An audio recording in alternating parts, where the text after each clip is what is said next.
You're listening to Investigation Insiders by Integris Intelligence.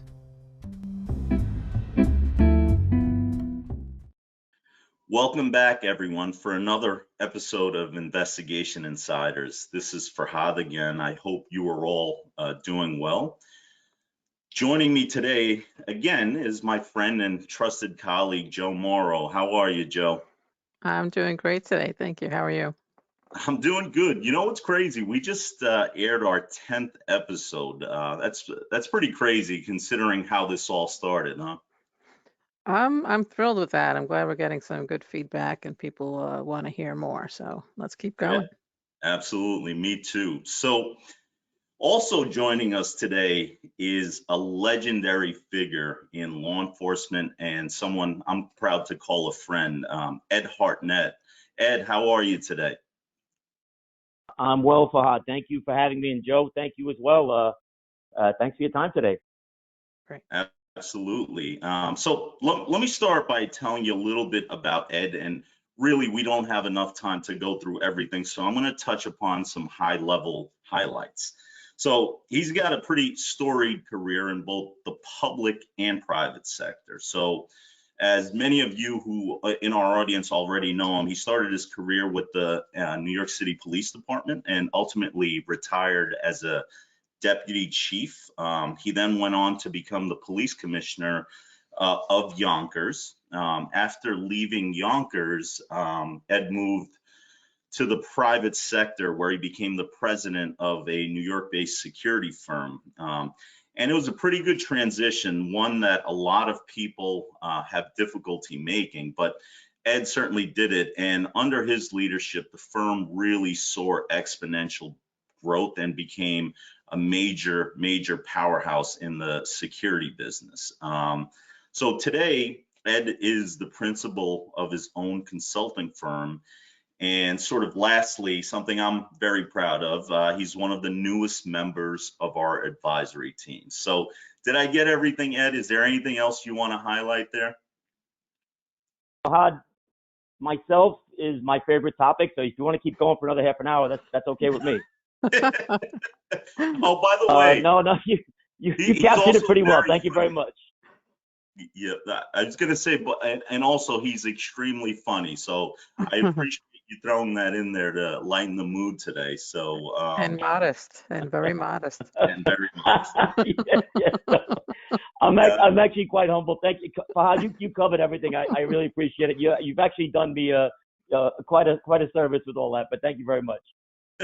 Absolutely. So today we're gonna talk about a pretty hot topic in terms of what's going on today in the world. And we're actually going to do this in two parts, right?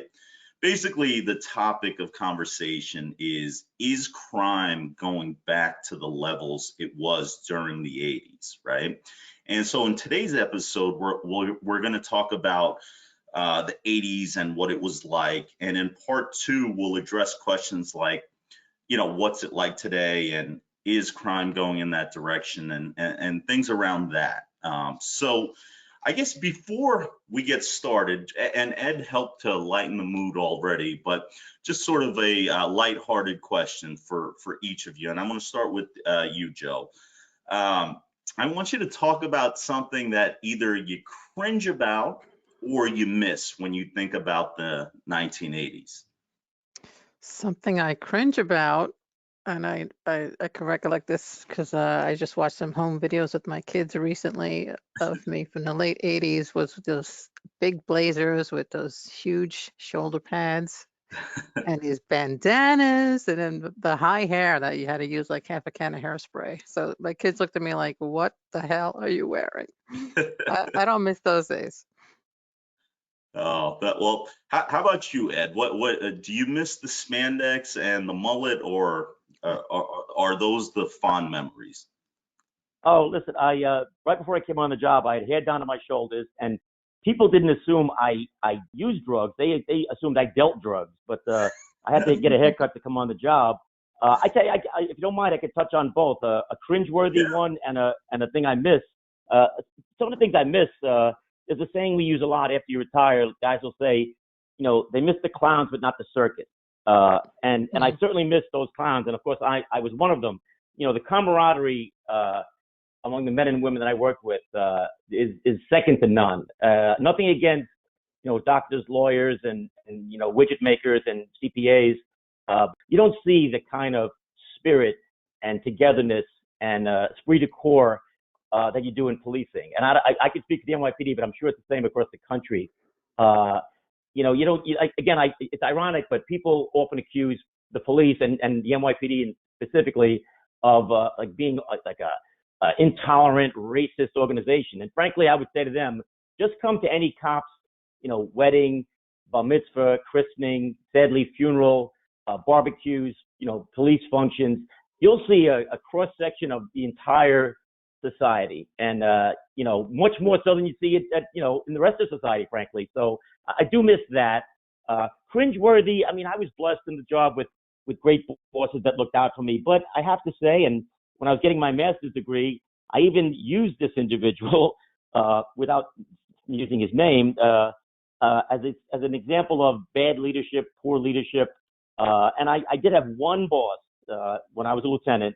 And he was really, universally regarded as a horrible human being. So he doesn't realize it, but he did me a service because, you learn a lot from the people around you. Most of the stuff you learn is the positive stuff about bosses. You say, I want to, do more like him and do more like her. In this case, I learned how not to be a boss from this guy. So he didn't mean it because he certainly was not a sharing, generous individual. But I learned a lot from that cringeworthy individual of how to treat people, how to be a boss, how to look out for your people. And so, I hope I covered the base there, but it's been mostly almost 99.9% positive, throughout my 32 years in law enforcement. Well, that's fantastic. Well, for me, the thing that I miss the most is my hair. So without question. Can we post a picture of your high school graduation on the listen, post? if Ed will provide his high school or a picture of that time, I just saw yours before we started recording, and you saw mine. I'm happy to post all three, but it's all or nothing. That's all I'm saying. Let's do it, Ed. I got a long hair shot waiting to go as soon as I get off. That's awesome. And cringeworthy, I was so young. I mean, a lot, obviously some of the fashion choices and things like that are probably a little bit cringeworthy, but it was cool at the time, so it's all good. So let's jump into it. What was it like in the 80s? We're gonna kind of discuss it from three perspectives, right? So Ed obviously started his career in law enforcement at the time. Jo also in the mid 80s started her career in law enforcement at the time. And I was just a kid growing up between Queens and a lot of time spent in Brooklyn as well. So we're gonna start by kind of just talking a little bit about what each of us were doing. So I immigrated here in the early 80s, and we settled in Ozone Park in Queens, which was at that time a predominantly Italian neighborhood. But where I specifically lived, it bordered Brooklyn, so the East New York section of Brooklyn. So we were covered, Ed, by the 75th precinct on one side and the 106 on the other. And so and as you know, on the East New York side, it was predominantly a minority neighborhood. So as you guys know, growing up in New York City, like as a kid, your entire world is like a 5 to 10 block radius, right? Everything you did was right there. And so I had a lot of friends. My best friends were my cousins, right? I went to Brooklyn Tech, then NYU. So while I wasn't born in the US or in New York, I'm a New Yorker through and through, right? And I remember how dangerous it was. I remember the feeling of always thinking something could happen every time you went out. I witnessed things. I was a victim myself. I knew a lot of people who were also victims. So when people talk about crime going back to these levels, it's really scary. So that's my story. Joe, what were you up to?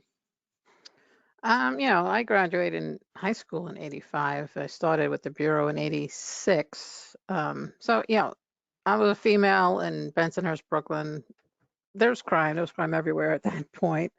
But I was secluded. I was, in the strict Italian family. I didn't go many places. Then I started with the Bureau. I started really learning about what's happening around me besides what's in the neighborhood. It was kind of like a wake-up call to what's really going on, taking the trains into the city, hearing about, seeing what you see on the train sometimes that are illegal, um, dirty, pretty nasty. Um, but I wouldn't change it for the world for what we went through. It educated me and it helped me grow up somewhat, being so young at that time. Yep, yep. No, I agree. So, Ed, well, why don't you take it from here? Where'd you grow up? Why did you become a cop? I mean, we'll go through a series of questions, but why don't you start with those things? Alrighty, my family is Irish immigrants. My mom and dad met in London during World War II. My siblings were all born in England. My three siblings. They came here in 1955, and I think the first official act they did was have me. So I'm the only American. I used to tell my siblings I'm the only one of us that could be president someday because I was born here. But we moved out of Brooklyn. I was only 5 years old. We moved out of what was then called Bay Ridge, but then they changed the name to Sunset Park. So St. Michael's Parish, I was baptized in. My siblings went to OLPH in Brooklyn in grammar school, but then we went to Washington Heights. I don't know anybody that lived in Brooklyn that moved to Washington Heights. My parents might have been pioneers of some kind. I don't know, but they were, listen, it was a working class neighborhood. We were working class people, certainly. My parents were building superintendents, and my mom worked in the local A&P. I wound up in the A&P with her when I was old enough. I tended bar on the family bar. They had a small little bar in the area. The neighborhood was rough. The neighborhood had changed a lot. Washington Heights, sadly, is I think the birthplace. All kidding aside, the birthplace of crack cocaine. So the neighborhood spiraled out of control pretty quickly. I came on the police department in 1979. We were the first class hired after the fiscal crisis in New York City. There was not a cop hired for 5 years. So I was luckily in the first class hired in 1979. We were out in the street by 1980. 1980, the average cop in a radio car, because they had no infusion of young people, the average cop in a radio car, I think at the time, was 38 years old. Wow. Big classes came on after us, but we were thrown right into the fire, no pun intended. I started out in the Bronx. I eventually wound up in the 32nd precinct in Harlem. And again, getting back to that camaraderie thing I mentioned before, I'm still in touch with my radio car partner from there. Several of the guys I worked with in the 32 precinct are still close friends of mine. It was a crazy time to be a cop. It was, it's ironic because it was fun. It was a lot of fun. I mean, the neighborhoods were out of control. Bronx, Harlem, Brooklyn, parts of Queens, parts of Lower Manhattan. But the cops were tight. Most of the poor neighborhoods just had, poor working folks trying to get by, trying to, live from day to day. To your point, Forhad, afraid to walk the streets, afraid to be out at night, worried about their kids constantly. And of course, in those areas, you had a lot of drugs, a lot of crime, a lot of violence. My precinct, the 32nd precinct, was 1 square mile, and we used to average about 70 to 80 homicides a year. Wow. It was outrageously out of control violence. But again, ironically, it was fun to be a cop because you just went out and it seemed like every radio car team was out there active, handling all the radio runs, but looking to make arrests. So it was, listen, I mean, there was a skill to it, but you made a lot of gun arrests, a lot of drug arrests, a lot of stolen cars, a lot of arrests for violence.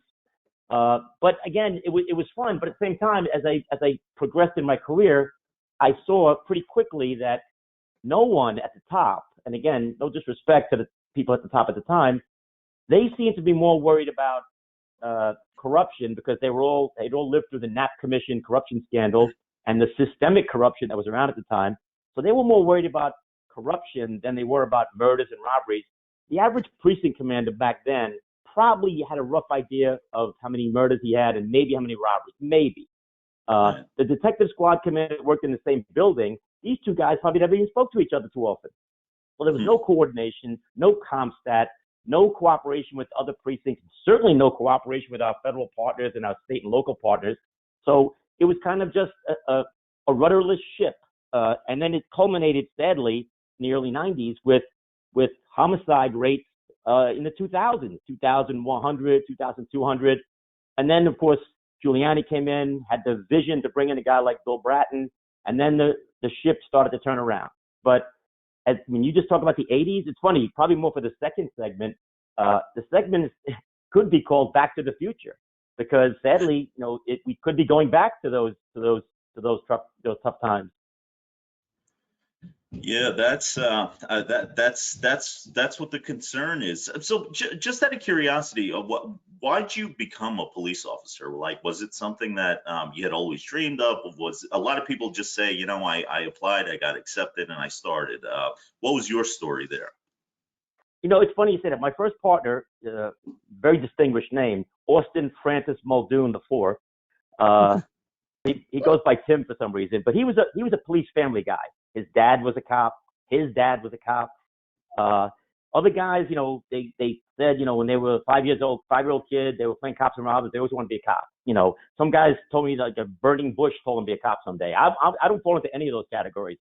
I was looking around at the time. I thought about being a cop, but then I saw the layoffs in the 70s, and I said, what am I going to do here? I had a degree from Fordham University. I didn't think I was a towering intellect, but I think, I'll get a job doing something. But nothing really interested me. So thankfully, I took the police test, not as a lark, but I was about 23 years old, and I said, I'll give it a shot. If they call me, I'll give it a shot. Worst comes to worst, I'll do 2 years and I'll do something else. And 32 years later, I was leaving law enforcement. So it just was a good fit for me. I don't think I would have been good at anything else. Again, doctor, lawyer, widget maker. I think I would have probably failed miserably at any of that stuff. Right. Yeah. Well, I don't even know what a widget is, Forhad. What is a widget, by the way? I don't even know. But, whatever it is, count me out. I'll get you the definition once you get me that picture we discussed. Okay, you got it. So what about like anecdotal? Like, do you have any stories? Like, are there like cases or just anything that you can recall from that time that really like sort of demonstrates sort of what it was like, either being a police officer or being a citizen at the time? It's funny. A lot of the stuff back then, it was, we were, again, getting back to my time in the 32nd precinct, and eventually I wound up, if you made a lot of arrests back then, you wound up getting put into the anti-crime unit, which kind of an odd name because, aren't all cops supposed to be anti-crime, but this was a special unit that was a high arrest unit. You got to wear plain clothes. With all due respect, my partner, blue-eyed, blonde-haired Brian Murphy and I weren't blending in too well in the 32nd precinct. But we kind of, and it was fun. It was like kind of cops and robbers. You were chasing people, and you were hiding in abandoned buildings and jumping out on drug dealers and stuff. So as crazy as it sounds, it was quite enjoyable. And you did feel deep down that you were getting bad guys off the street. They were victimizing the entire neighborhood. There were some serious organized drug gangs out there, and it was as crazy as it sounds, to normal people, it was fun to be a cop. Yeah. How about you, Joe? You remember anything specific, any incidents that happened that kind of help kind of bring you back to that time and understanding what it was like for you? There was an incident in Bensonhurst at that time. A young man named Yusuf Hawkins was killed. And what came from that was such division amongst the community and the fear that was created to even walk down your street. You just didn't know what to expect. I never want to go back to that time again. I recall that time very, very much.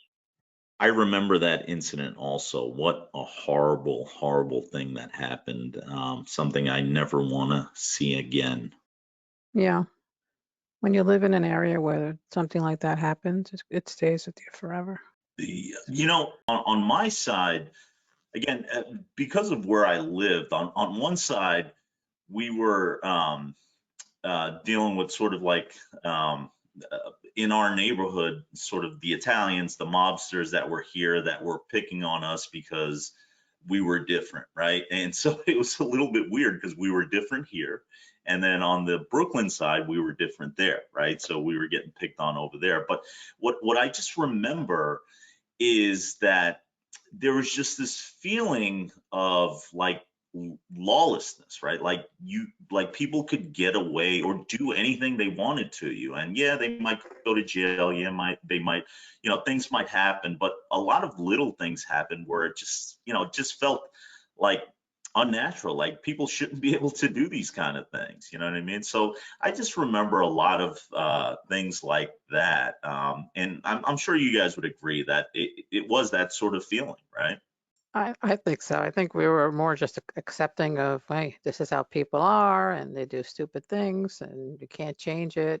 It was just that mentality back then. I mean, nothing flies these days, but back then people got away with a lot more. If I may, I think you each used a word that I think captures it perfectly. Fahad, when you said lawlessness, that was a constant feel out there. And Joe, you said accepting, and we were accepting. Like I accepted going to high school on a subway or a bus filled with graffiti. I accepted the fact that I may have to, kick the back door of the bus to get out when a huge brawl breaks out, or maybe somebody pulls a box cutter on me and one of my friends. So we accepted it, because I guess we didn't think it could get any better. I can Yep. agree with that. And that's what's scary. I mean, and again, we'll get into this in part two, is that feeling is the thing that is the scariest, is that if people start thinking that they can do whatever with limited consequence or no consequence at all, I mean, then you immediately start reverting back to that, right? Yep. Yeah. Good. So I'm gonna conclude this episode unless you have anything else you want to touch upon, Ed, on this episode. No, well, one thing I'll touch upon, because it's kind of it's 80s into the 90s, but because I was in and out of the narcotics division in my career, and I wound up, again through good fortune mostly, I went from making a few street level buys to doing buy and bust to search warrants, informants, and then when I got to the federal drug enforcement task force, we wound up I had super talented people, cops, state troopers, federal agents, DEA agents, doing wiretaps and Mexican and Colombian cartels. So I think sometimes folks forget, like, those open air drug markets really brought these neighborhoods down and contributed to the crime and violence. These drug dealers are very territorial. Anybody crosses the line with them, it's gunplay. The people buying drugs, sadly, had to support their habits, so that's where all the burglaries and car break-ins and stuff like that, shoplifting and all that stuff. So the city was going down, and I'd like to say the men and women of the narcotics division were at the forefront of turning these neighborhoods around. I bought drugs on the Lower East Side, on duty, of course, and I worked with teams as a lieutenant, trying to clear up those neighborhoods and just constantly hitting those corners and making arrests for sale. And now, kind of proud to say that those neighborhoods transformed, especially the Lower East Side, where we once bought heroin every day. Now there's a sidewalk cafe there. So I do take some personal pride in the fact that being part of that huge bunch of people in the Organized Crime Control Bureau at the time, and the narcotics division is part of that. Those narcotics division people were at the forefront of that whole turnaround, I think. That's an interesting point, Ed. Partially because, and one of the reasons why we wanted to talk to you about this is that you kind of saw the transition from really bad to not so bad to really, really good, right? I mean, and so now, again, it's just interesting to hear you talk about even just the pride in shifting the neighborhoods to a positive thing, to now potentially talking about going backwards. So that's really interesting insight. And I think it's important that people hear that directly from you, from someone that was involved in that. Yeah, So, yeah, and thank you. yeah, no, great discussion so far. I mean, really brings back memories, both good and bad. So thanks for again joining us for today's episode, Ed and Joe. Looking forward to part 2. See you all back for episode number 2. Sounds My good. pleasure, folks. Thank you again. Don't forget to follow us. We are on LinkedIn and Facebook, Instagram, Twitter, and YouTube.